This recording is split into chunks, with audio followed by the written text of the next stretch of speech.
오늘은 고린도전서 11장 1절로 16절 말씀 가지고 새 언약 교회의 관습이라는 주제로 말씀을 나누겠습니다.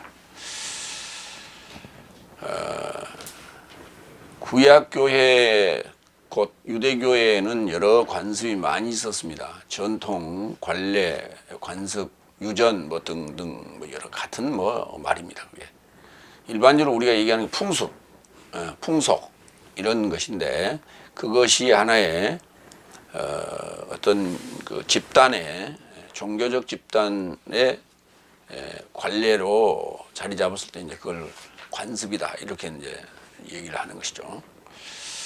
그런데 이제 예수님께서 모든 것 그 관습적인 요소들을 다 거의 타파했다 이제 이렇게 우리가 보기 때문에 바울로스가 이제 새로운 어떤 새 언약 교회의 구원과 연관된 관습들을 고린도전서에서 이제 주로 말하고 있는 내용들이 그런 내용들이다 볼 수 있어요. 그 중에 이제 오늘 또 한 가지. 고린도전서 11장 1절로 5절 그리스도스에게서 모방자 삶이 된 것처럼 내 삶도 그래하라. 그러니까 이제 바울로스께서 관습적인 하나의 이제 규범을 만들었는데 그것이 그리스도스에게서 받은 또 그리스도스와 하나 된 상태에서 성경을 해석하는 그런 상황 속에서 내려 나온 그런 어떤 교리적인 규범이다 이렇게 보시면 돼요. 그래서 새 언약교회의 입장에서는 구원과 관련된 성경 해석에 따른 교리적 관점이다. 그런 관습이다. 이렇게 이해하시면 되겠습니다. 첫 번째, 1절. 나도 그리스도스에게서 모방자 삶이 된 것처럼 네 삶도 모방자 삶이 되어라. 결국은 지금 내가 얘기하는 것은 그리스도 안에서 이 얻어진 지식으로 말하고 있다. 그런 얘기예요. 모방자라는 뭐 이제 본이 된다는 의미죠. 본. 그리스도의 본을 삼아서 그 본으로 지금 얘가 얘기하는 것이다. 히브리서 6장 11절로 12절 볼까요? 내 삶은 너의 각 삶을 끝까지 소망의 풍부한 조공을 향해 동일한 부지런함을 드러내기를 탐하는 것은 네 삶이 게으르지 않는 믿음과 오래 참음으로 인하여 연통의 삶을 상속하는 삶의 모방자 곧 본보기가 되게 하려 함이다. 그랬죠? 부지런함을 드러내기를 탐하는 부지런함을 드러내고자 탐하는 것은 괜찮은 일이죠. 왜냐하면 게으르지 않는 것, 게으름과 이제 반대되는 게으르지 않는 것이고 거기에 이제 믿음, 그다음에 오래 참음, 사랑이죠. 그다음에 연통의 삶을 상속하는 그런 모방자가 됐으면 좋겠다. 그러니까 그런 맥락으로 오늘 지금 새 언약 교회의 관습을 얘기하겠다 그런 얘기가 됩니다. 두 번째 2절 그래서 형제 삶이여 내가 네 삶에게 넘겨준 만큼 그 유전을 네 삶이 간직하고 네 삶이 내 모든 삶을 기억하는 것을 나는 네 삶을 칭찬한다. 여기에 이제 유전이 등장하는데 파라도시스 장로의 유전이라는 게 이제 복음서에 등장합니다. 장로의 유전이라는 게 장로들이 이제 정한 유대교의 규범이죠. 그걸 유전이라고 그러는데 그런 이제 그 유대교회의 유전이 아닌 새로운 새 언약 교회의 유전을 지금 얘기한다. 그러니까 유전, 관습, 풍습, 전례, 관례 뭐 이런 얘기, 그런 맥락으로 이해하시면 돼요. 새로운 규범 이렇게 이해하시면 돼요. 그래서 이제 그 유전하면 우리가 이제 계속해서 내려오는 거 어떤 그 부모의 유전 뭐 이런 것들이 그런 개념인데 골로새서 2장 8절을 봅시다. 이게 그러니까 유대교회에서도 유전이 있었고 그리스도교회에서도 유전이 이제 생겨났다. 그것은 전승을 우리가 해야 될 것, 계속 전해 내려 받고 또 전해 내려줘야 될 것들을 얘기하는 것이다. 골로새서 2장 8절 누가 그리스도스를 좇지 않고 세상에 초등학문을 좇아 철학과 사람의 유전을 좇는 헛된 속임수로 인하여 네 삶을 노략질하는 자가 있지 않을까 살피라. 여기서 이제 철학과 사람의 유전,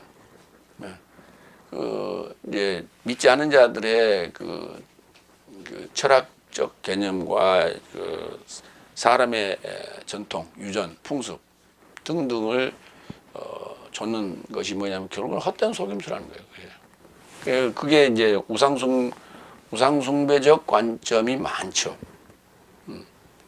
뭐 우리가 재수보기 뭐 이런 것들,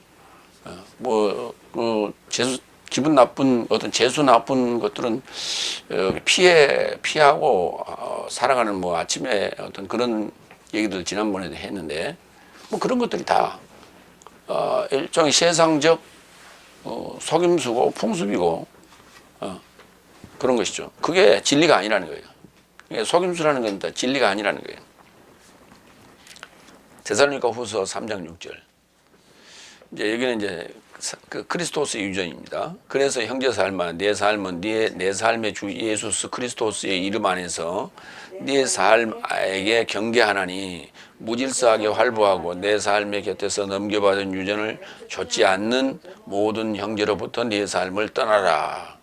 그러니까 유전을 따르는, 유전을 좇지 않는 모든 삶으로부터 떠나라. 그러니까 새언약 교회에서 지금 여섯째 날 이후에 그 사상 교리적 관점에서 벗어났다면 그것은 떠나라. 이제 그러니까 우리가 전하는 교리 자체가 유전이에요. 이건 그냥 받고 끝나는 것이 아니라 받고 정립하고 확립하고 또다시 이렇게 내려줘야 될, 전해줘야 될 그런 것이죠. 그래서 유전 그렇게 얘기하는 게 파라도시스. 그래서 넘겨줄 거예요. 유전이라는 건 넘겨주는 거예요. 파라, 곁에, 가까이, 옆에 넘겨준다. 주다. 디도미. 3절 갑니다. 세 번째, 3절. 그러나 나는 모든 남자의 머리는 그리스도스요. 그래서 여자의 머리는 남자요. 그래서 그리스도스의 머리는 하나님인 것을 네 삶으로 알아보기를 원한다. 이런 이제 이 3절 내용은 성경에 예수님께서 특별히 말씀하신 적이 없어요. 그래서 이제 파울로스가 이제 성경을 이해하고 그리스도 안에서 터득한 깨달은 내용들을 지금 얘기하고 있는 거예요. 정리하면 이런 거예요. 여자의 머리는 남자, 남자의 머리는 그리스도스, 그리스도스의 머리는 하나님. 그러니까 컵을 이렇게 종이컵을 차곡차곡 쌓는다고 생각하면 제일 밑에가 여자, 그 위에 이제 남자가 덮고 있고, 그 다음에 그리스도스가 덮고 있고, 그 다음에 하나님이 덮고 있는 그런 것이죠. 그래서 이제 여자, 남자, 그리스도스, 하나님 네 겹으로 되어 있죠. 네 겹. 결국 이제 네 겹으로 되어 있지만 우리가 이렇게 하나로 보이는 거죠. 그 종이컵을 네 개를 포개놨을 때 이렇게 되어 있는 것을 그걸 이제 하나씩 이렇게 열어서 봤을 때 이제 설명이에요. 포개놨을 때는 모르죠. 그러니까 나라고 하는 존재를 그 네 겹으로 되어 있는 종이컵으로 보고 그것을 이렇게 하나씩 열면 네 겹으로 되어 있는데 제일 아래가 여자, 그 다음에 남자, 그 다음에 그리스도스, 그 다음에 하나님, 이런 그 서열 관계가 형성이 된다 하는 거예요. 그러면 거꾸로 얘기하면 하나님의 영광, 제일 하나님의 영광은 뭐냐면 그리스도스예요. 그리스도스의 영광은 뭐냐? 남자예요. 남자의 영광은 뭐냐? 여자예요. 그러면 이 머리란 말은 뭐냐? 머리는 위에가 있죠. 머리가 밑에가 있는 게 아니라 위에가 있죠. 머리라고 하는 그것은 뭐냐면 우리가 이걸 머리라고 그래요. 헤드, 응? 머리. 영어로는 그것을 케팔레 그래. 헬라어로는 케팔레.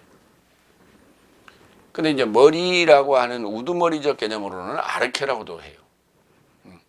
아르케라고 하는데 머리라고 하는 케팔레는 뭐냐면 캅토라는 동사에서 오는데 잡고 있다. 잡고 있다. 그러니까 우리가 정신을 잃으면은 사람이 쓰러져 버리잖아요. 응? 정신을 잃으면 사람이 쓰러져요. 그러니까 정신을 붙잡고 있는 게 머리예요. 그러니까 머리가 모든 몸을 전체 지체를 다 이렇게 붙잡고 있고 통제하는 거예요. 그래서 이제 중앙통제소와 같은 거예요. 컴퓨터로 얘기하면 CPU라고 그래요. 중앙 처리 장치. 가장 핵심이 되는 거예요. 이 머리를 우리는 다치지도 말아야 되고 머리 굉장히 중요해. 그래서 머리가 모든 것을 판단하는 거예요. 자, 내가 손을 오른쪽으로 하고 싶은데, 그거는 뭐냐? 머리가 그렇게 하라는 거예요. 근데 여기서는 오른쪽으로 가고 싶은데 손이 왼쪽으로 간다. 이건 문제가 있는 것이지. 그래서 이제 그게 뭐냐면 뇌신경계 또 전달하는 신경계 여기에 이제 문제가 있다. 이렇게 보는 거예요. 그러니까 신경계라고 하는 것은 뭐냐면 전기선과 같은 거예요. 전선과 같은 거예요. 그래서 통제소에서 이렇게 오른쪽으로 가라. 손을 오른쪽으로 뻗쳐라. 라고 했는데 이게 전달이 가다가 뭔가 잘못돼 갖고 가다가 쓴다든지 아니면 왼쪽으로 간다든지 이런 뭐 이 합선이나 오류가 생겨서 신경계에 문제가 생기는 것이죠. 그 모든 것을 통제하고 있는 게 머리다.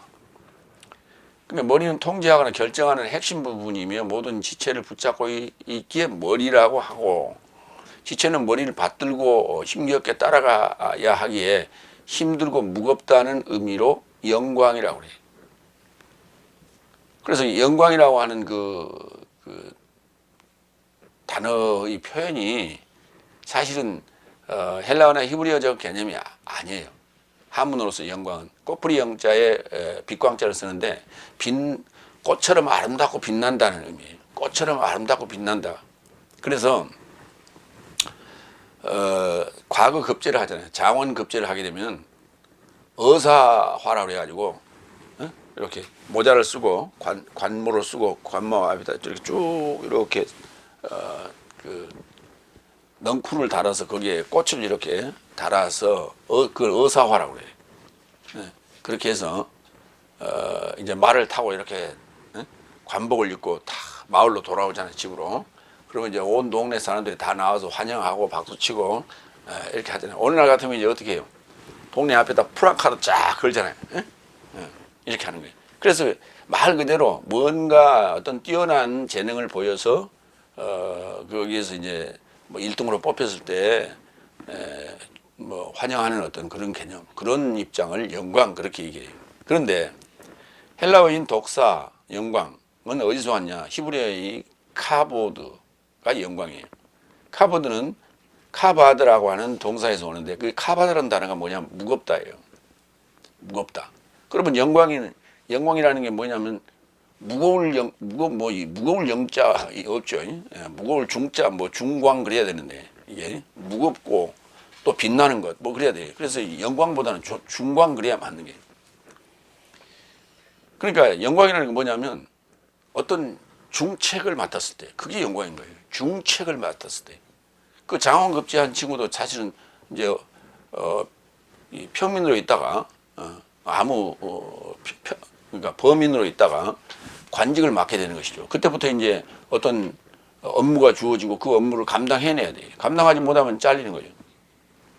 그래서 어떤 주어진 임무를 감당할 수 있는 그런 상태를 영광이라 하는 거예요. 그러니까 아까 종이컵을 네 겹을 이렇게 네 겹으로 쌓았을 때 제일 밑에가 제일 힘들겠죠.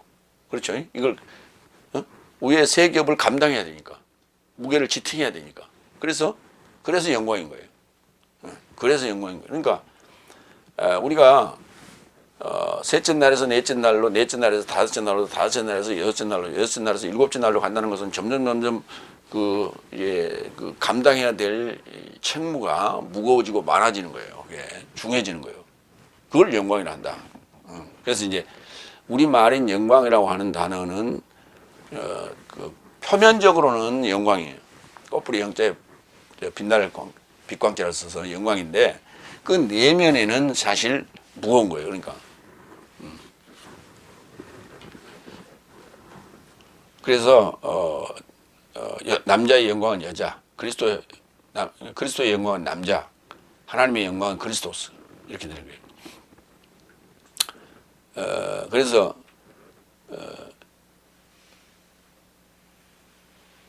결국은 여자의 머리는 남자라고 그랬죠. 그러니까 남자가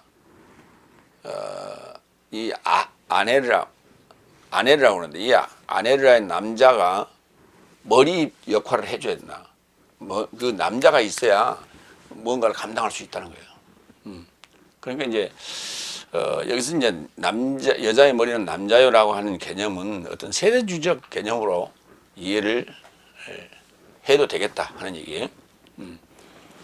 그러니까 이제 집안의 중대한 문제들을 해결할 때 남자가 있으면 문제가 해결이 되는데 남자가 없으면 여자만 있을 때는 그 중차대한 문제들을 해결하기가 좀 어려운 그런 상황도 오지요. 그러니까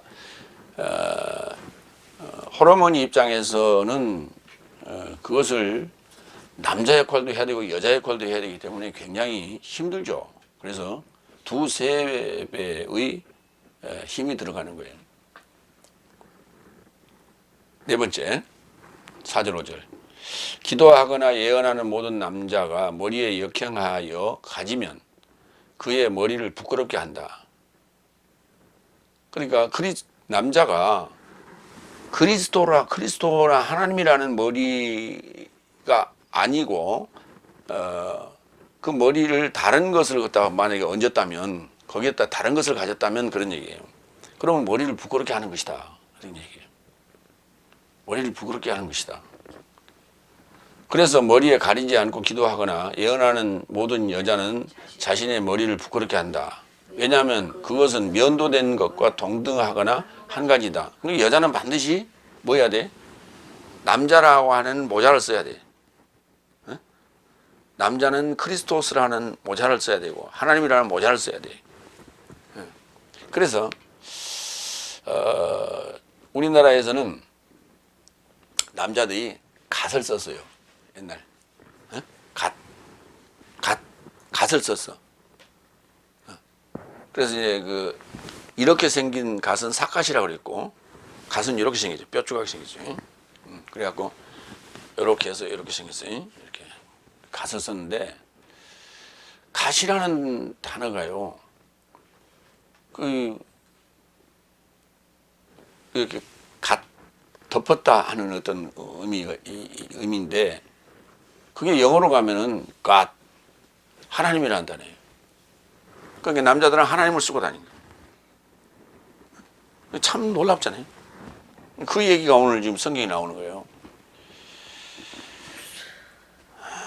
그러니까 기도하거나 예언하는 모든 남자가 머리에 역행하여 가지면 그 말이 무슨 뜻이냐. 남자 그리고 그리스도스 하나님은 머리라. 이므로 역행해서는 안 된다. 그 반대되는 입장. 그걸 끌어내려버리는 거예요. 끌어내려버리는 건 카타하는 것은 안 된다. 그러나 여자는 머리가 아니므로 남자를 덮어야 돼. 그래서 기도나 예언하면 그 만약에 이제 그걸 가리지 않고 했다면 머리를 밀어버리는 것과 같은 개념이다 하는 거예요. 그러니까 이제 설명은 지금 외적으로 이렇게 하고 있는 거예요. 그러면은 이 오늘 5절에 근거하여 요대로 지금 표면적으로 하고 있는 데가 어디냐면 천주교예요. 천주교에서는 여성도들이 미사를 드릴 때 머리에 미사포를 쓰고 하얀 미사포를 쓰고 드립니다. 그래서 미사포를 팔기도 하고 집에서 만들기도 하고 이렇게 해서 하얀 미사포를 쓰고 해요. 근데 그 미사포가 말이죠. 그냥 이렇게 얹어 놓는 거예요. 이렇게 얹어 놓고 하는데 뭐 나이롱 다우다 같은 그런 천으로 하게 되면 이게요 미끄러져 버리죠. 내려와 버려요. 근데 이거 묶는 게 아니에요.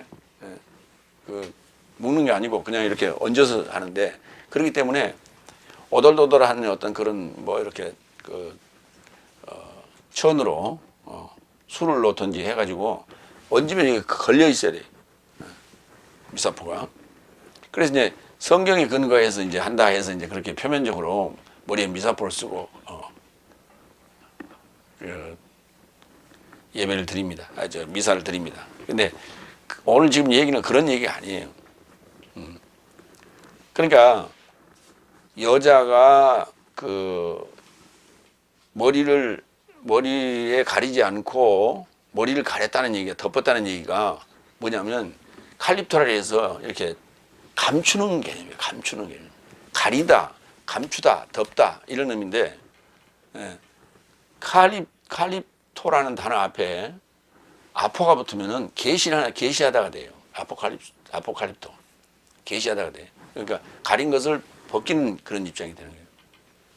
그러니까 이게 머리에 가린다라는 개념이, 덮는다는 개념이 미사포로 덮으라는 그런 개념이 아니에요. 그러니까 만약에 그걸 그 남자인 그 비밀로 장성한 것으로 이렇게 가리지 않으면은 머리를 다 밀어버린 거다 똑같다. 그 머리 밀어버리면 무슨 머리가 돼요? 죽머리가 되죠. 빡빡머리. 그러니까 빡빡머리는 어때요? 참 볼품이 없죠. 보기 싫어요, 사실 그게. 그래서 이상해, 빡빡하면. 왜? 이마가 엄청 넓어지잖아. 여기까지 되잖아. 이게, 이마와 머리에 구분이 없어. 빡빡머리 밀어버리면. 그래서 그 이마와 머리의 경계를 가리는 게 이제 머리털인데, 그래서 머리털이 빠지면 이제 우리가 그 대머리라고 그래요. 그래서 앞에서 벗어지는데, 그래서 굉장히 그 대머리 그러면요, 굉장히 부끄럽게 여겨요. 그것을. 그래서 사실은 실제로 그렇게 부끄러울 일은 아닌데, 나이 먹으면 다 대머리가 돼요. 그 탈모가 일어나는데, 그 대머리를 굉장히 부끄럽게 여기고, 그래서 그걸 모발을 심기도 하고, 가발을 쓰기도 하고, 이런 것들을 우리가 볼 수가 있는데, 그것도 지금, 이런 여러 가지 상관관계가 있다. 그러니까 외형적인 것을 가지고 지금 내적인 것을 설명하고 있는 것이다. 그렇게 보시면 돼요. 마태복음 14장 21절을 볼까요? 그래서 먹은 삶이 여자 삶과 혼유가 삶 외에 장정 삶이 5천 삶쯤이더라. 거기 장정이라는 단어가 여기 남자라는 단어예요.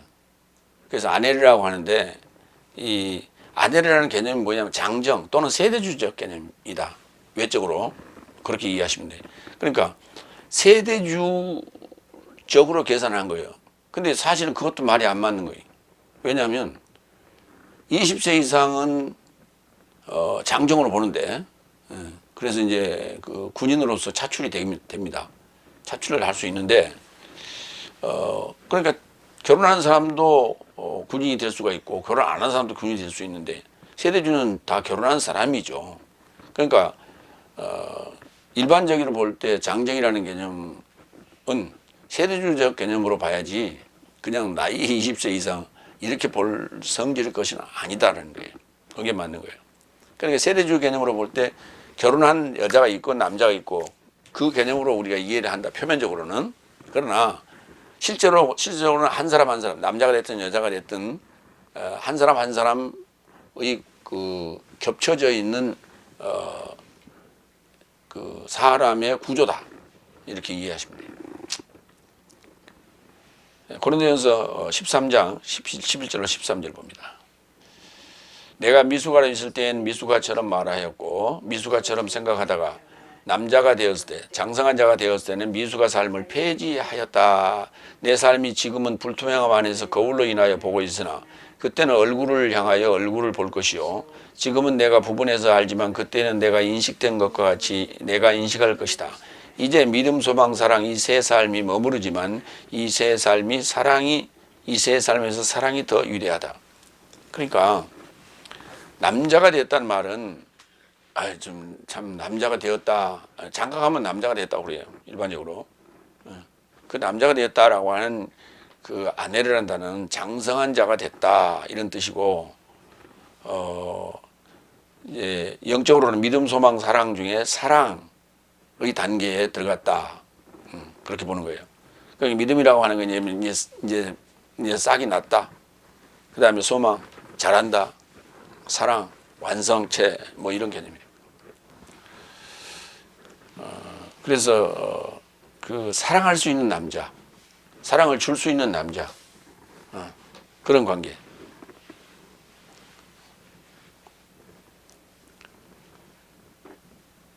그래서 남자의 영광은 여자다 이렇게 지금 얘기해요. 그러니까 그걸 이제 남자를 남편이라 해도 좋고 여자를 아내라 해도 좋습니다. 그건 이제 표현하기 나름인데, 그러나 단어는 아내르, 여자는 남자는 아내르, 여자는 귀내라는 단어예요.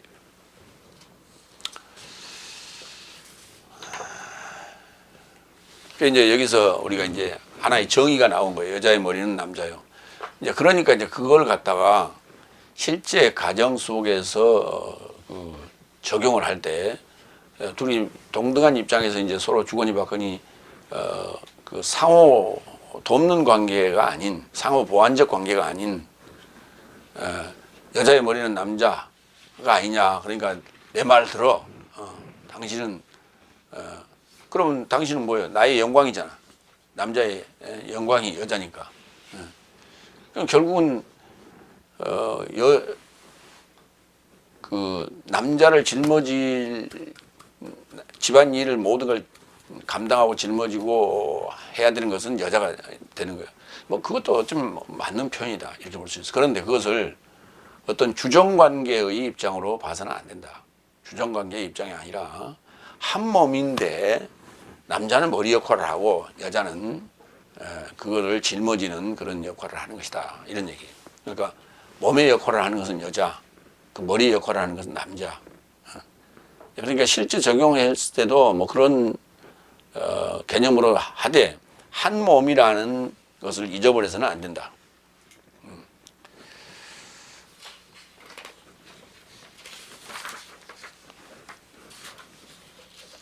두 번째로 갑니다. 고린도전서 11장 6절로 12절. 여자는 남자의 영광이나 여자가 남자를 인하여 창조되었다. 다섯 번째 6절 7절 갑니다. 왜냐하면 여자가 가리지 않거든 삭발하라. 그러니까 맨날 그런다고 여자가 뭘 쓰고 다닐 수는 없잖아요. 삭발하거나 면도 받음이 여자에게 부끄럽거든 가리우라. 왜냐하면 실로 남자는 그 머리를 가릴 의무가 없다. 하나님의 형상과 영광이 있으니 그래서 여자는 남자의 영광이다. 자, 우리 이제 옛날 그 어머니들, 할머니들이 밭에 일하러 갈 때는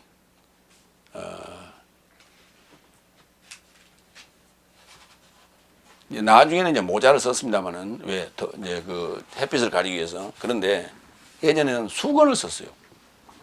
수건을 써서 다 수건을 쓰고 뒤로 해서 이렇게 묶고 그러고 나갔어요. 그럼 집에 있을 때도 마찬가지. 어떤 일을 할 때는 수건을 썼어요. 그것은 이제 집안일을 할 때는 이제 뭐 주로 주방에서 일을 할 때는 음식에 그 머리칼이 들어가지 않게끔 하기 위한 것도 되겠죠. 그런데 머리를 보호하는 어떤 그런 입장도 되고, 어쨌든 간에 그걸 우리는 그렇게 머리에다 그 수건을 뒤집어 쓰고 여자들은 그렇게 살았어요. 그런데 그렇지 않으려면, 만약에 그걸 그렇게 적용한다면, 그렇지 않으려면 그거 벗으려면 삭발해라. 그거 참 이해가 안 되죠. 자나깨나 이 머리에 뭔가를 뒤집어 쓰고 수건을 쓰고 살아야 되느냐. 오늘 단서가 앞에 붙어 있어요. 기도하거나 예언할 때예요. 기도하거나 예언할 때. 그 말은 무슨 말이냐. 기독교적인 어떤 행위를 할 때, 종교적 행위를 할 때, 그러니까 기도하거나 예언하거나, 기도하거나 말씀을 전하거나 할 때 얘기예요. 그때는 반드시 그렇게 하라는 얘기예요. 그러니까 남자라는 통제 하에서 하라는 거예요. 응? 남자, 장성한 자라는 입장, 그리스도스와 하나님이라는 그 갓을 쓴 입장으로 그렇게 설교도 하고 말씀도 전하고 복음도 전하고 기도도 하라는 거예요. 그게. 그러니까 종교인으로서, 새 언약 교인으로서의 삶을 살 때 그런 개념으로 하라는 얘기예요.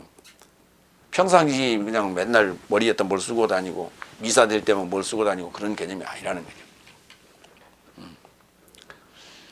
그래서 이제 실로 남자는 머리를 가릴 의무가 없다. 하나님의 형상과 영광이 있으니 그래서 여자는 남자의 영광이다. 이미 아까 설명한 내용이에요. 그래서 여자는 남자의 영광이고 남자는 하나님의 영광이고 형상이고 그렇습니다. 이제 위로 올라갈 때는 머리고 내려올 때는 영광이에요. 위에서 아래를 통제하는 거죠. 그러면 위에서 아래를 통제하기 때문에 통제를 받는 입장은 무거운 거예요. 그래서 그걸 영광이라 한다. 그래서 그 영광을 감당할 때는 감당한다는 것은 바로 하나님의 형상이 되는 거예요. 하나님의 형상. 그래서 에이콘이라 하고 영광은 독사라 합니다. 자, 누가복음 20장 23절로 25절을 볼까요? 형상에 대해서 보겠습니다. 그러자 예수께서 저 삶의 교활함을 깨닫고 언급하시되 네 삶은 나에게 데나리온을 내게 보여주라. 누구의 형상과 관련 기록을 가졌느냐. 그러자 저 삶이 답변하여 언급하되 카이사리의 것입니다. 그러자 저 삶을 향하여 언급하시되 그러므로 카이사리의 것은 카이사리에게 하나님의 것은 하나님에게 넘겨주라. 데나리온이라고 하는 그 동전에 누구의 형상, 누구의 얼굴과 누구의 글이 기록된 관련된 기록이 있느냐 했더니 카이사르의 겁니다. 그래서 그럼 카이사르에 바쳐라는 얘기예요. 하나님의 것은 하나님에게 바쳐라. 그러니까 이제 돈이라는 게 뭐예요? 가치 아니에요. 가치. 어떤 값어치. 응? 데나리온의 하루 장정 하루 품삯이 한 데나리온인데 그 가치, 그 가치에 대한 가치 있는 것에 누구의 얼굴이 그려져 있느냐. 우리 돈에 보면 10,000원짜리에 누구의 얼굴이 그려져 있어요? 세종대왕. 그러면 세종대왕이 그려져 있다는 얘기는 어느 나라 사람이 세종대왕이? 대한민국 사람이죠. 대한민국의 옛날에 그 조선조의 왕이었단 말이에요. 그래서 우리 민족의 위대한 왕, 성군을 이제 상징하는 것이죠. 그래서 그거는 한국 돈이라는 거예요. 그 그림만 딱 봐도. 그러니까 나라는 가치는 뭘로 평가하느냐? 하나님의 형상이 그려져 있어야 돼. 하나님의 그 기록이 글이 여기 말씀이 기록되어 있어야 돼. 그래야 나의 가치가 하나님의 것이다라고 우리가 이해할 수 있다. 그런데 카이사르 로마의 황제인 카이사르의 얼굴이 그려져 있다는 얘기는 사람의 가치다. 사람의 것이다. 사람의 소유물이다. 그 말이에요. 그러니까 하나님의 소유물이냐 사람의 소유물이냐 이거예요. 그러니까 그 가치 기준이 달라지는 것이죠. 그래서 여자는 하나님의 남자의 영광이고 남자는 하나님의 형상과 영광이다.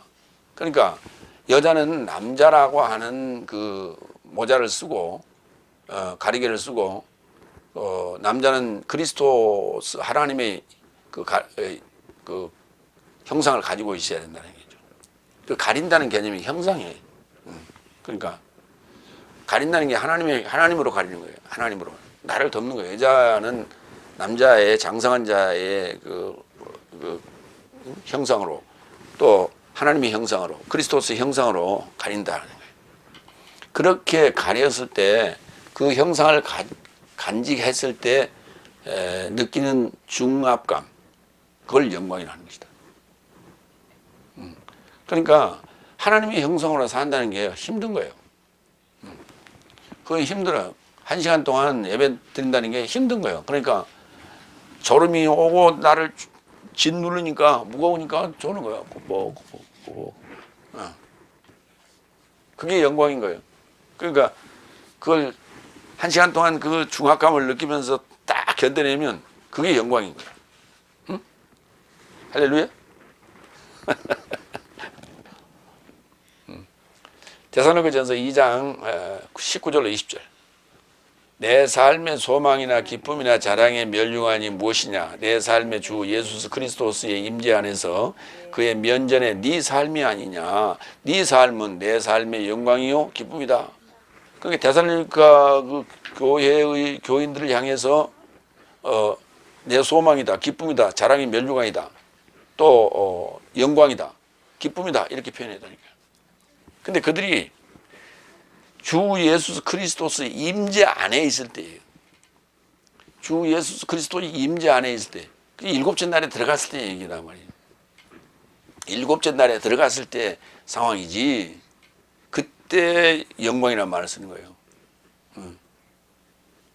그러니까 여섯째 날까지는 우리에게 무거운 짐을 지어주지 않습니다.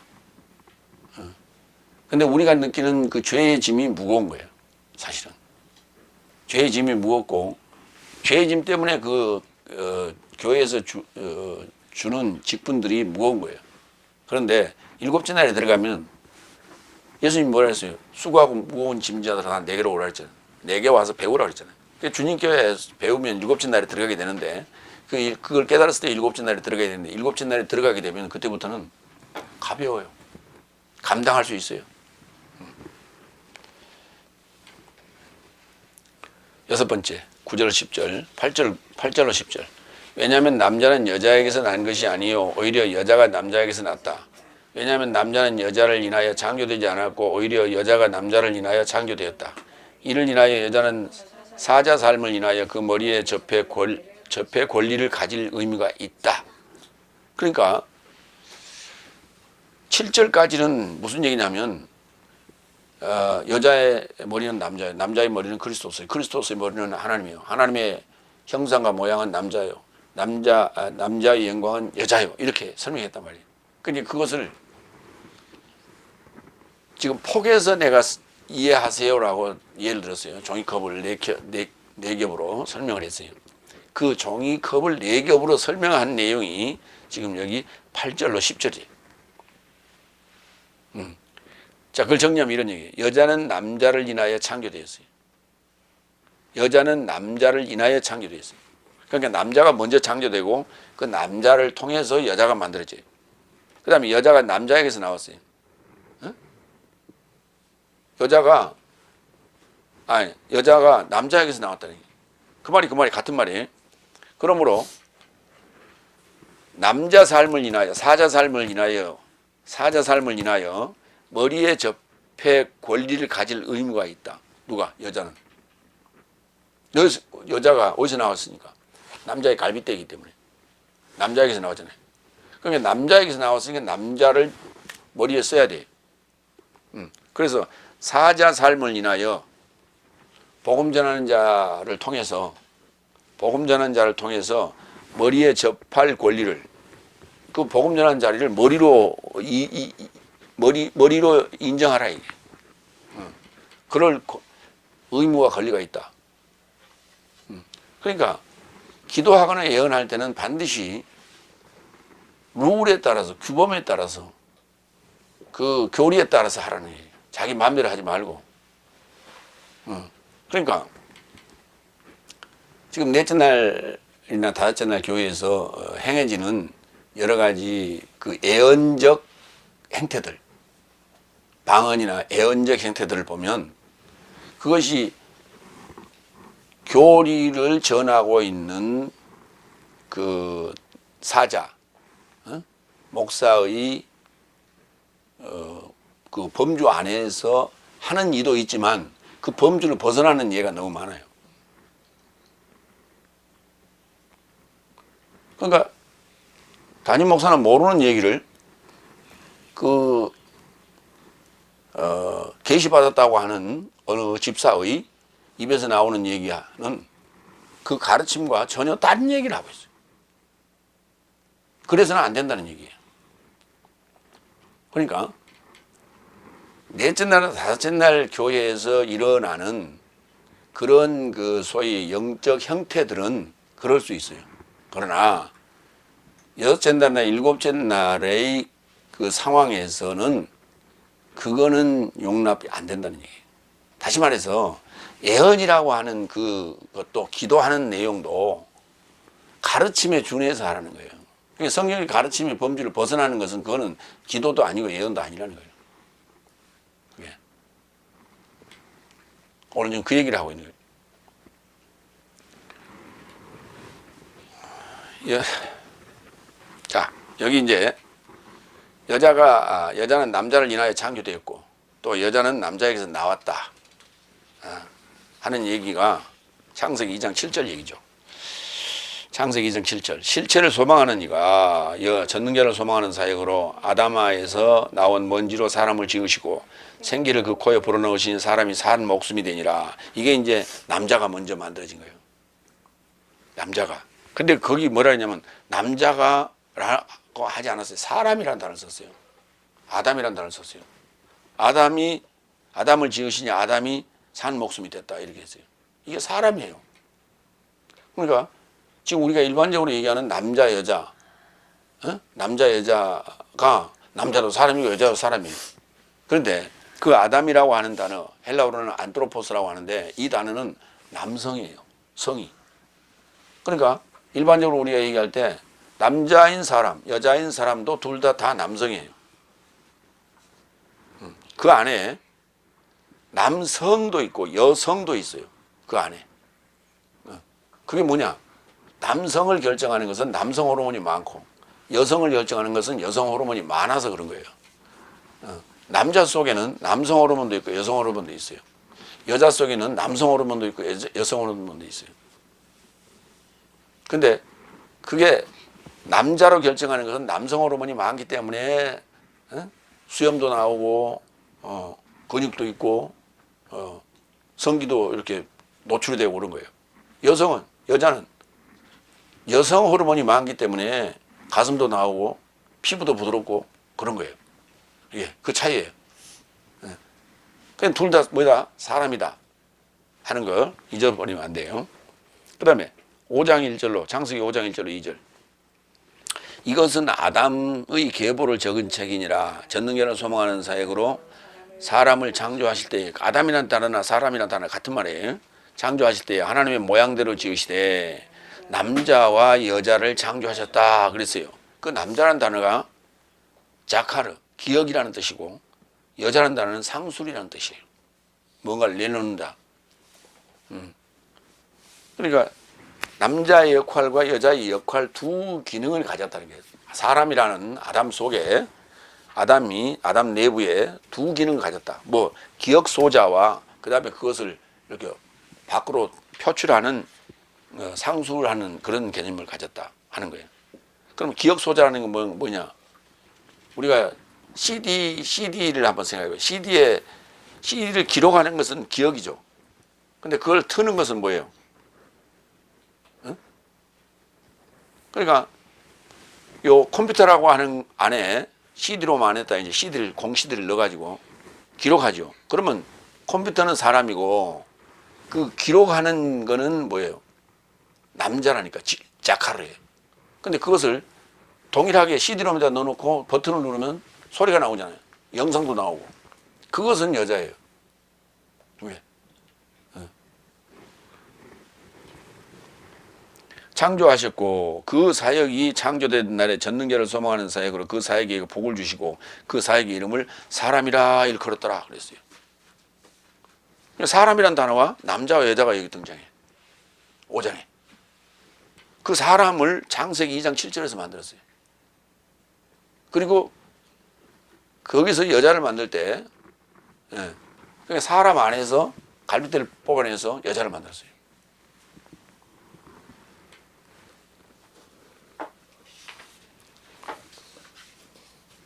근데 그것을 뭐라 하냐면 남자의 기억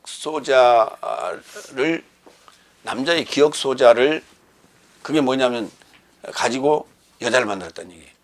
이게 뭐냐면 염색체라 하기도 하고 뭐라 그래요? 염색체 또는 다른 말로 어느 단어가 기억이 안 나네. DNA라고 그래요. DNA. 그러니까 DNA가 동일하지 않으면은 그 동일체가 아닌 거예요. 그러니까 우리가 지금 만나는 부부는 서로 DNA가 틀려요. 나하고 우리 사모하고는 DNA가 틀려. 근데 부부 역할을 했잖아요. 부부가 됐죠. 이거는 뭐냐면 천생연분인 거죠. DNA를 그렇게 이제 우리가 표현을 해요. 영적이나 정신적으로. 그러니까 필이 온 거예요. 필이 왔기 때문에 결혼한 거예요. 예. 통하는, 그러니까 서로 사랑이라는 필이 있었기 때문에, 그 DNA가 있었기 때문에 가능하다. 이렇게 보는 거예요. 창세기 2장 21절 23절 볼까요? 그리고 실체를 소망하시는 이가 전능자를 소망하는 사이로 그 아담을 이끌어 올려 깊은 잠을 향해 떨어지게 하니 그가 잠들기 시작한다. 그리고 그의 짝으로 인친 사역에서 나온 하나를 그가 붙들고 그녀의 바닥에 살을 봉하기 시작했다. 실체를 소망하시는 이가 전능자를 소망하는 사역으로 아담에게서 취하신 그 갈빗대로 여자를 만드시고 그를 아담에게로 이끌어 오시니 아담이 이르되 이는 내 뼈 중에 뼈요 살 중에 살이라. 이것을 남자에게서 취하였은즉 여자라 부르리라. 이때 이 얘기가 나온 거예요. 이때 사람에게서 취하여서 여자라 부른 게 아니고 아담이 이르되, 아담이 이르되 뭐라 했냐? 아담이 이르되 사람이 말하되 내 뼈 중에 뼈 살 중에 살이라 그러는데 내 안에 있는 남자라는 그 DNA 속에서 빼내서 갈빗대를 빼내서 여자를 만들었다 해서 여자라 하는 거예요. 이렇게 표현하는 거예요. 우리는 이거 갖다가 그냥 아담이라는 그 속에서 갈빗대를 하나 뽑았다 이렇게 생각하는데 그게 아니라니까요. 아담이 말하기를 남자, 내 속에 안에 있는 남자라는 그 자카르라고 하는 거에서 그 DNA를 뽑아 기억 소자를 뽑아 가지고 여자를 만들었다고 지금 이렇게 말하는 거예요. 그러니까 우리가 창세기 2장 7절부터 2장부터 5장까지 5장에 언급되는 요 세 군데 창세기 2장 7절, 창세기 2장 21절로 23절, 그 다음에 5장 1절로 2절 요 세 군데의 개념을 잘 이해하면 오늘 고린도전서 11장에서 얘기하고 있는 여자의 머리는 남자요, 남자의 머리는 그리스도스요, 그리스도스의 머리는 하나님이요, 하나님의 영광은 남자요, 남자의 영광은 여자라 라고 하는 요 개념이 아하 무엇을 얘기하고 있구나 하는 것을 알 수 있어요.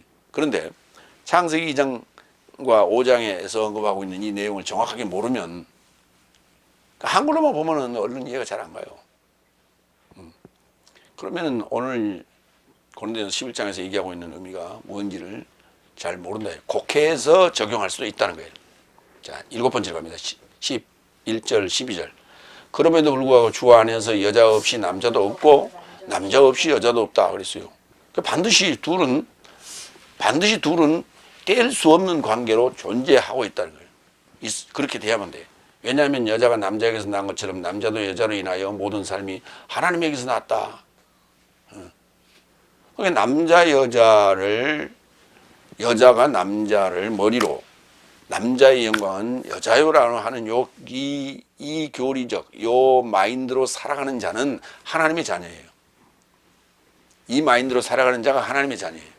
그 마인드로 살아가는 자는 일반적인 삶 속에서도 그 부부 생활을 하거나 아니면 사회생활을 할 때도 남자가 여자를, 여자가 남자를 대할 때도 이런 개념으로, 이런 관점에서 동등하게 상호 보완적으로 대하는 거예요. 그게. 그러나 그 이전에는 이 개념이 없이, 하나님의 그 자녀라는 요 개념이 없이, 하나님의 소유라는 요 개념이 없이 볼 때는 여자는 남자의 소유물로 또는 남자보다 낮은 비등한, 전능한 어떤 그런 상대로 이렇게 볼 수밖에 없었던 것이다. 그게 어떤 사회의 통념이 돼버렸고, 그렇게 종교적으로도 종교 단체에서도 그렇게 종교 활동할 때도 그렇게 행동을 했던 것이다 하는 얘기예요.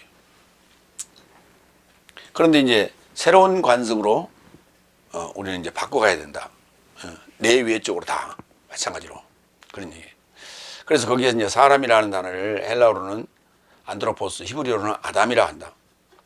그래서 그 속에 아담이라는 안드로포스라는 사람 속에는 남자와 여자, 자카르와 네케바, 아네르와 귀네라는 구조로 되어 있다. 내부 구조가. 그다음에 크리스토스는 아르렌 그리고 텔루이스라고 하는 그 구조로 그런 역할을 하게 되는데, 들어올리는 남성이라고 하는 개념은 들어올리는 것, 여성이라고 하는 건 젖먹이는 것, 이런 그러니까 사역적 의미로 표현을 했어요. 왜냐하면 아르렌도 중성이고 텔루이스도 중성이에요. 근데 그것을 우리가 지금 글쎄 뭐라고 표현해야 될지 그걸 모르겠어요. 들어올리고 젖먹이는 입장이, 그러니까 그걸 뭐 요철 정도로 우리가 이해하면 될까요? 사역적 의미로서 들어올리는 자 또는 젖먹이는 자, 이렇게 들어올린다는 말이 무슨 말이에요? 뭔가를 이렇게 자꾸 교육을 통해서 높이는 어떤 그런 입장, 이렇게 이해하시면 돼요. 창세기 5장 1절로 2절 우리가 다시 한번 봐요. 이것은 아담의 계보를 적은 책이니라. 전능자를 소망하는 사역으로 사람 아담을 창조하실 때에 하나님의 모양대로 지으시되 자카르와 네케바로 창조하셨다. 그 사역이 창조된 날에 전능자를 소망하는 사역으로 그 사역에게 복을 주시고 그 사역의 이름을 사람이라 또는 안드로포스라 아담이라 일컬었더라. 그러니까 내부 구조는 자카르와 네케바, 아네르와 귀네라는 구조로 되어 있고, 그거를 외적으로는 아담 또는 안드로포스라고 불렀다는 거예요. 그 아담 또는 안드로포스로 부른 그 대상은 남성이에요. 남성. 그러면 결국은 그 남성이라고 하는 속에 남자와 여자가 있는데, 그 여자가 남자를 드러내줘야 한다는 거예요. 하나님의 영광이기 때문에, 하나님의 형상이기 때문에 그 형상을 드러내라는 거예요. 그래서 예수님이 남자인데 여자에게서 나와요. 마리아라는 여자에게서 납니다. 그래서 그 남자를 드러내는 거예요. 갈라디아서 3장 28절. 유대인이나 헬라인 안에 있는 것이 아니요, 종이나 자유자 안에 있는 것도 아니요, 남성이나 여성 안에 있는 것도 아니요, 네 삶 모든 삶은 그리스도스 예수 안에서 하나로 있는 것이다 그랬어요. 하나로 있는 거예요. 그러니까 유대인이나 헬라인이 하나고, 종이나 자유자가 하나고, 남성이나 여성이 하나예요. 그 아렌과 텔리스가 하나예요. 그래서 그건 중성적 개념이다. 크리스토스는 남성인데 그 안에 사역적 개념인 아르렌과 젖먹이는 자 텔리스는 중성이에요. 그건 사역적 개념이다. 그렇게 이해하시면 돼요.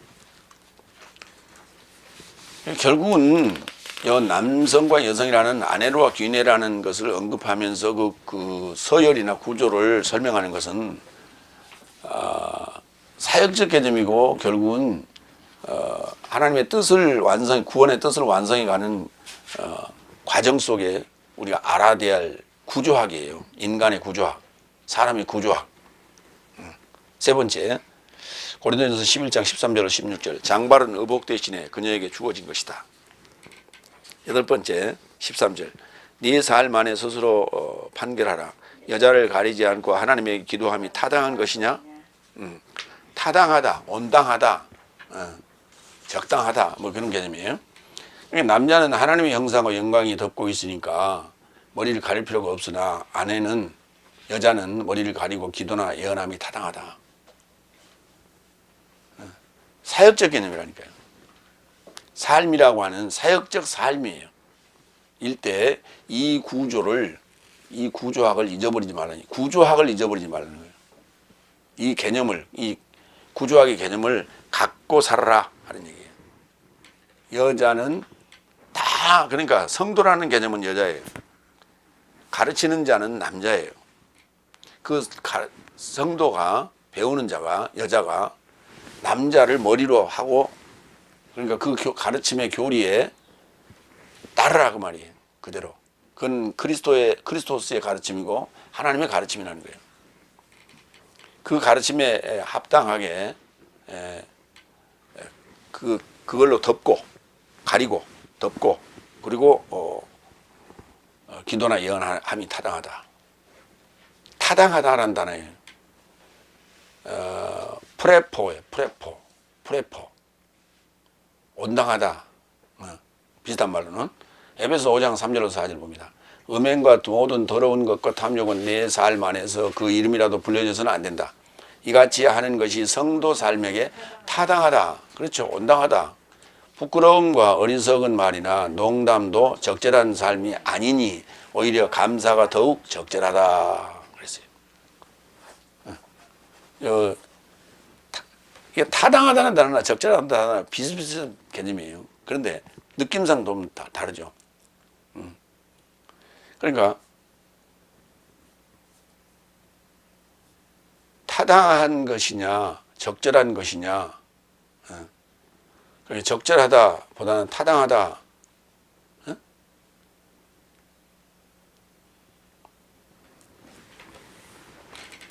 그러니까 이제 온당하다 타당하다가 이제 어떤 그 결론적 개념이죠. 적절한 것이냐 또는 적절하다. 이럴 때 이제 형용사적으로 쓸 때는 적절하다가 맞고요. 느낌상 단어는 틀립니다, 사실. 그런데 뭐 타당하다, 적절하다. 적절하다는 것은 뭐냐면 꽉 맞아, 꽉 맞게끔 탁 이렇게 잘랐다. 그러니까 어디 왜 그 우리가 그 가로 세로 뭐 이렇게 그 간극 안에 뭔가를 집어넣었을 때 딱 자로 재는 듯 딱 맞춰서 집어넣는 그런 개념을 우리가 적절하다 이런 표현을 써요. 거기에 딱 맞게끔 톡 잘랐다. 여기 어때요? 여기 지금 보면 여기 지금 요 간격 안에 여기서 요쪽 간격 안에 요 앞에 보이는 요 간격 안에 지금 현재 가구들이 어때요? 거의 맞게끔 딱 들어갔죠. 응? 저렇게 맞춰서 집어넣기도 참 어려울 거예요. 9번째 14절 15절 만약 남자가 장발이라면 그에게 불명예인 것을 그러나 만일 여자가 장발이면 그녀에게 영광인 것을 본성이 네 삶을 가르치지 않더냐. 장발은 의복 대신에 그녀에게 주어진 것이기 때문이다. 남자에게 장발은 불명예래요. 남자에게 사실 이 장발은 거추장스러운 거예요. 거추장스러워. 근데 이미 남자는 장발이라는 개념이 뭐예요? 덮고자 하는 거거든. 이게 가리고자 하는 그 개념이거든. 코마오라고 하는데 머리가 긴 거예요. 그래서 그건 불명예스러운 것이라고 했어요. 그리고 여자에게 장발은 영광이라고 해요. 여자가 머리가 민머리로 하고 되면 참 그 참 이상할 것 같아. 간혹 우리가 이제 여성들을 보면은 여자는 남자보다 머리가 좀 적죠. 작죠. 작은 데다 머리를 빡빡 밀어버리면 더 작아 보여요. 그래서 뭔가 좀 부족해 보여. 예. 그러니까 이제 옛날에 우리가 식기에다 주발에다 밥을 펐을 때 약간 그래서 그 위에 좀 이렇게 볼록해야 좀 탐스럽고 좀 먹음직스럽고 그런데 그걸 싹 깎아버리면 어때요? 매정하죠. 그래서 뭔가 좀 부족해. 한 1, 2% 부족한 것 같아. 그냥 머리를 싹 깎아버리면 뭔가 부족한 것 같아. 남자도 그런데 여자는 뭐 더욱더 그러겠죠. 그래서 여자의 장발은 이 장발이라는 말을 이제 우리가 옛날 뭐 장발족 해가지고 뭐 그렇게 해서 그런데 하여튼 긴 머리. 그래서 장발이라고 긴 머리를 장발로 지금 표현한 거예요. 한문으로. 그 여자의 장발은 의복 대신에 한 것이고 영광이다. 그래서 반드시 여자는 뭔가 이렇게 덮어야 된다. 뭘로? 남자로. 그런 개념이에요. 사무엘하 14장 25절 26절 봅니다. 여기 압살롬이 등장하는데 다윗의 큰아들이 그가 이제 범죄를 하죠. 그 누이를 이제 그 범하고 그리고 이제 그것이 들통남으로 말미암아 반역을 꾀하는 그런 일이 있어가지고 결국 이제 전쟁이 나서 죽게 되는데 그 과정이에요. 그래서 사무엘하 14장 25절 26절에서는 압살롬의 그 외모에 대해 설명합니다. 온 이스라엘 가운데서 압살롬 같이 아름다움으로 크게 칭찬받은 자가 없었으니 그는 발바닥부터 정수리까지 흠이 없음이라. 그의 머리가 무거움으로 연말마다 깎았으며 그의 털을 깎을 때에 그것을 달아본즉 그의 털이 왕의 저울로 200세겔이었더라 그랬어요. 그의 머리가 무거움으로. 로시가 머리예요. 여기 로시가 머리인데 그의 로시가 시작이 우두머리가 무거워. 뭐 때문에? 털 때문에 무거운 거예요. 머리 털 때문에 무거운 거예요. 그래서 연말마다 깎았어요. 그런데 그 털을 깎을 때 그것을 달아본 적 1년에 한 번씩 깎았는데 1년에 얼마씩 털이 자라느냐. 털이란 단어는 머리털을 얘기하는데 세아르예요. 세아르. 그 세아르가 1년에 한 번씩 깎을 때마다 2.2kg 정도 나왔어요. 200세겔이면 약 2.2kg 정도 돼요. 그걸로 감을 몇 개 만들겠네. 어쨌든 간에 외모적으로 굉장히 아름다웠다.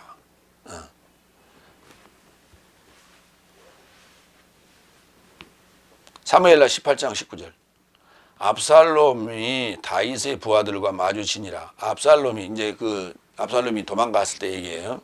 압살롬이 노새를 탔는데 그 노새가 큰 상수리 나무 번성한 가지 아래로 지날 때에 압살롬의 머리가 상수리 나무에 걸림에 뭐 때문에? 머리털 때문에 걸렸어요. 노새를 타고 달리니까 머리털이 막 날렸겠죠. 그런데 그것이 나무 밑으로 지나가는 순간에 그 머리털이 나무 가지에 걸린 거예요. 가시에. 상수리 나무에 걸림에 그가 공중에 매달리고 그가 탔던 노새는 그 땅과 공중 사이로 빠져나가고 있어요. 그러니까 머리털이 탁 나무에 걸리니까 노새는 몸은 붕 뜨고 노새는 확 지나갔다. 그래서 이제 내려오지도 못하고 잡힌 거예요. 그래서 결국 거기서 죽임을 당하죠. 그러니까 남자의 장발은 불명예스러운 거예요. 결과적으로 그렇단 말이에요. 왜? 그러니까 남자는 그리스도인 하나님을 갓을 쓰라. 갓을 쓰라고. 그래서 우리나라 사람들은 옛날에 머리를 틀어서 상투를 딱 이렇게 꽂고 갓을 썼어요. 그래서 머리털이 안 보였어. 치렁치렁하게 보이지 않았어. 근데 청나라나 중국은 그걸 머리를 치렁치렁 이렇게 내리고 모자를 쓰고 그러고 다니죠. 우리하고는 틀렸어요. 우리는 전부 상투를 꽂아가지고 딱 머리가 요 갓 속에 다 들어갔어요. 딱 단정하게. 하나님을 쓰고 다닌 거예요. 하나님을 옛날부터. 참 놀라운 민족이에요. 10번째 16절. 그런즉 누군가 투정을 좋아하기를 생각하거든 내 삶이 이런 관습을 갖지 않고 하나님의 교회 삶도 이런 관습을 갖지 않는다. 아직 지금 이게 관습화되지 않았다. 그러니까 오늘 지금 처음 얘기하는 것이다. 이런 얘기예요. 그런 얘기예요. 요한복음 18장 39절을 볼까요? 이 관습이란 단어. 그래서 6월절 안에 내 삶에게 한 사람을 풀어주려는 관습이 있었다. 그런즉 유대인 삶의 왕을 내 삶에게 풀어주기를 원하는가. 이제 예수님이 십자가 처형되기 전에 그 빌라도가 이제 묻는 얘기예요. 어떻게든 간에 그 풀어주려고 했던 것이죠. 그래서 이제 그때 풀어주는 관습이 있었어. 그래서 그걸 이용해서 예수를 풀어주려고 했던 것이죠. 그때 관습이라는 단어가 시네데이아예요. 시네데이아. 그러니까 풍습이에요. 풍습. 근데 모든 공공적인 풍습이에요. 다 아는 공공적 풍습. 그러니까 일부만의 풍습이 아니라 그 사회에 공공연하게 알려진 풍습이에요. 그래서 관습 그래요. 이게 이제 새로운 관습을 새언약 교회에 맞는 그 교리에 적절한 그런 관습을 지금 오늘 얘기한 것이다. 그러니까 지금 교회, 새 교회, 새로운 교회도 없고, 그 다음에 내에게도 사실은 없었던 것이다. 근데 이제 새로운 장로 유전이 아닌 새로운 관습, 새로운 유전을 지금 말하고 있다. 이렇게 보시면 돼요. 정리합니다. 여자의 머리는 남자, 남자의 머리는 그리스도스와 하나님이요. 하나님과 그리스도스의 영광은 남자요. 남자의 영광은 여자이니 기도하거나 예언할 때 여자는 반드시 머리를 가리고 남자로 가리고 남자는 가리지 말고 하라. 새언약 교회의 관습을 말하고 있다. 내세역 연통을 가진 삶이 지켜야 될 새로운 교회의 새로운 규범을 지금 얘기한 것이다. 예. 아멘. 기도하겠습니다.